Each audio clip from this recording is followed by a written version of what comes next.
Good morning students.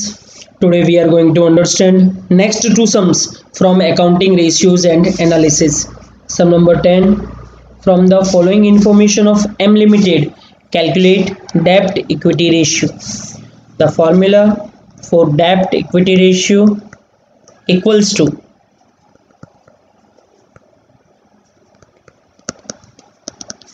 non-current liabilities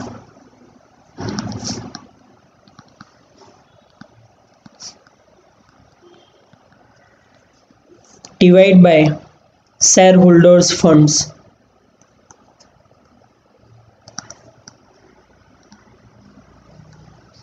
First of all, we will find out non-current liabilities. Non-current liabilities equals to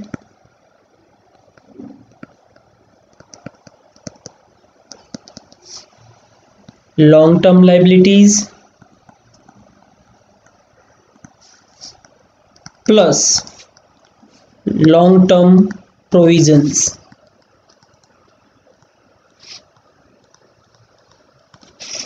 Long-term liabilities 8 lakh plus long-term provisions 6 lakh. Total 14 lakh.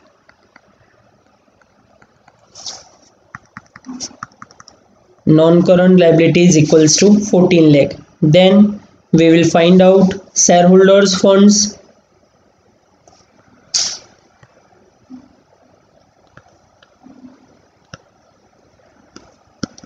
For the given information, we can find out shareholders funds by deducting total liabilities from total assets. So, first of all, we have to find out total liabilities. Total liabilities equals to non-current liabilities plus current liabilities.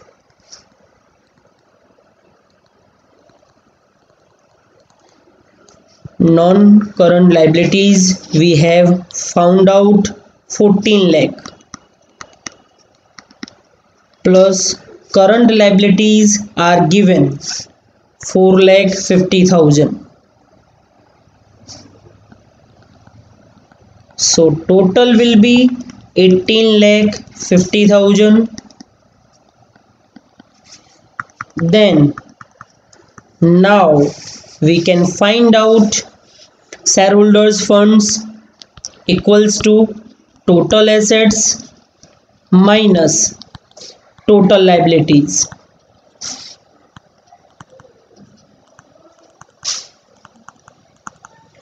Total assets 30 lakh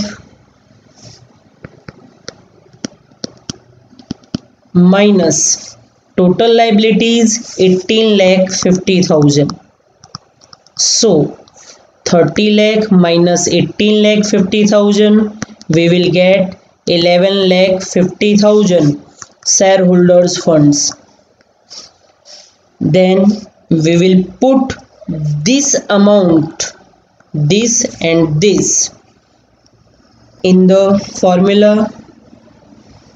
Non-current liabilities we have found out 14 lakh divided by shareholders funds 11 lakh 50,000.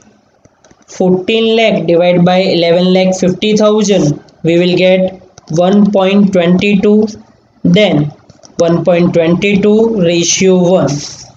This is our final answer for debt equity ratio. और इसी के साथ complete होता है students हमारा सम number 10. अब करेंगे next sum. Sum number 11. From the following information of an company limited calculate डेब्ट equity ratio.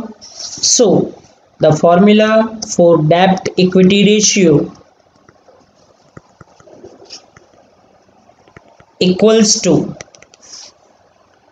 non-current liabilities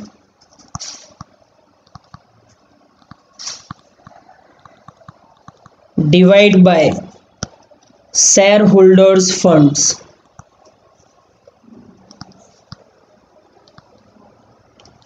First of all, we will find out non-current liabilities.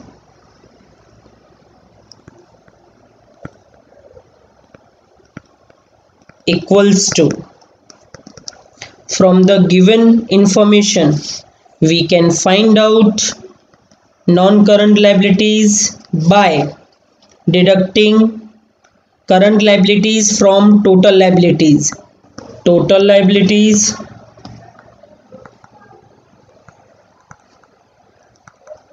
minus current liabilities,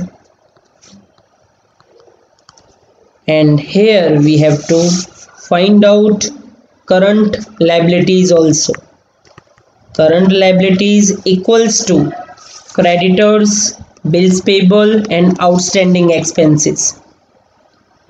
Creditors plus bills payable plus outstanding expenses. Creditors 1,60,000, bills payable 1,40,000 and outstanding expenses 1 lakh. Then we will get 4 lakh. So current liabilities we have found out. Then total liabilities are 10 lakh minus current liabilities 4 lakh. 10 lakh minus 4 lakh, we will get 6 lakh. Now we will find out shareholders funds.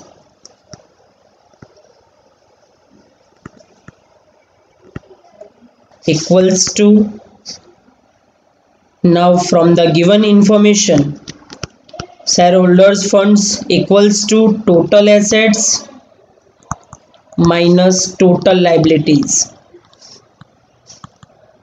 But here total assets are not given, but we can find out by adding non-current assets plus current assets.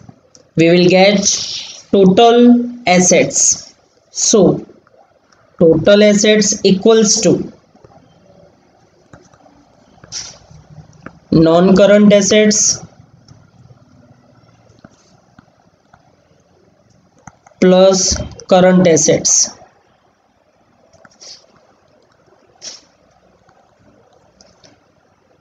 Non-current assets is 12 lakh and current assets 10 lakh. Non-current assets 12 lakh plus current assets 10 lakh, we will get 22 lakh. Then total assets 22 lakh and total liabilities are given here 10 lakh. So we will deduct minus 10 lakh and we will get here 12 lakh rupees. This is shareholders fund. Same way we have found out 12 lakh shareholders fund and non-current liabilities 6 lakh. We will put these values in the formula. Non-current liabilities 6 lakh divided by shareholders funds 12 lakh. 6 lakh divided by 12 lakh, we will get 0.5. Now 0.5 ratio 1. This is our final answer for डेप्ट equity ratio. और इसी के साथ students हमारा complete होता है sum number 11। Next time मिलेंगे students next sums के साथ। स्टूडेंट्स आपको हमारा वीडियो अच्छा लगा हो तो please like share and subscribe to support us. Thank you students.